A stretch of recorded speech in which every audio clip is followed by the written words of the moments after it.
En el Antiguo Testamento hay tres roles muy importantes que se manifiestan durante toda la palabra. Es el profeta, el sacerdote y el rey. Finalmente, estos tres roles tienen un significado muy especial a la hora de que Cristo es enviado, porque esos tres roles son manifestados en Cristo, cumplidos en Cristo, y esos tres roles buscan tener una participación en la relación que nosotros tenemos con Él.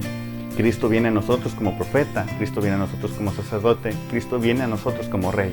Acompáñame y te mostraré cómo Cristo busca relacionarse contigo como profeta.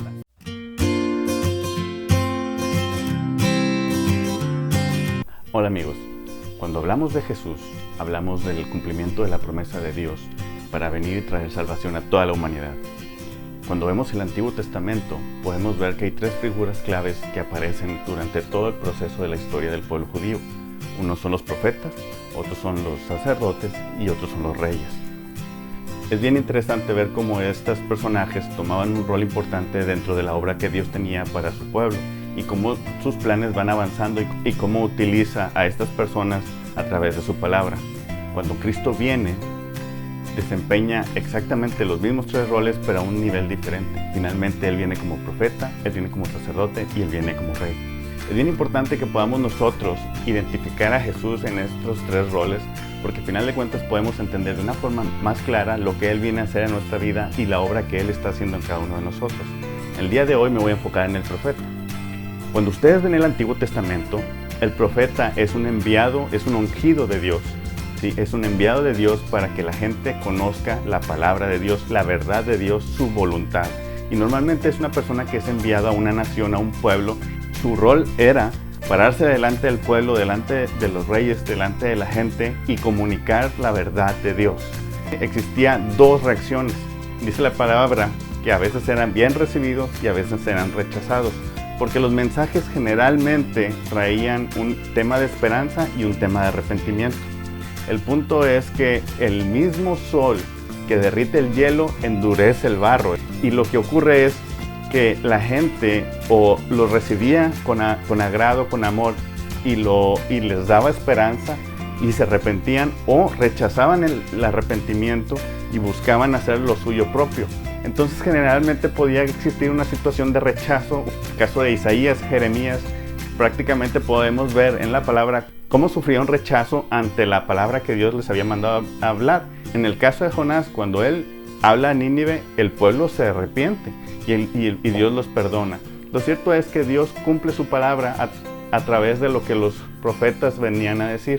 En el caso de Jesús, Él viene y nos habla acerca de arrepentimiento, de cómo el reino de Dios se ha acercado, y al final de cuentas es bien importante que nosotros tengamos claro que nadie en la Biblia habla tanto del infierno como Jesús, o de las situaciones espirituales que se mueven.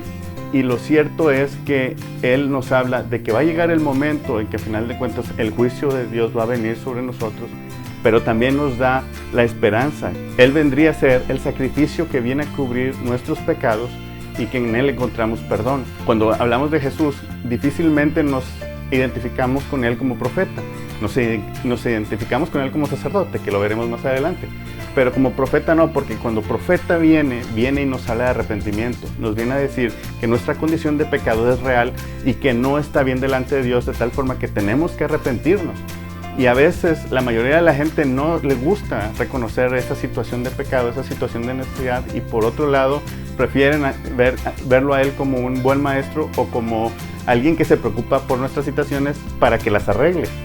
La situación es que Dios nos llama al arrepentimiento.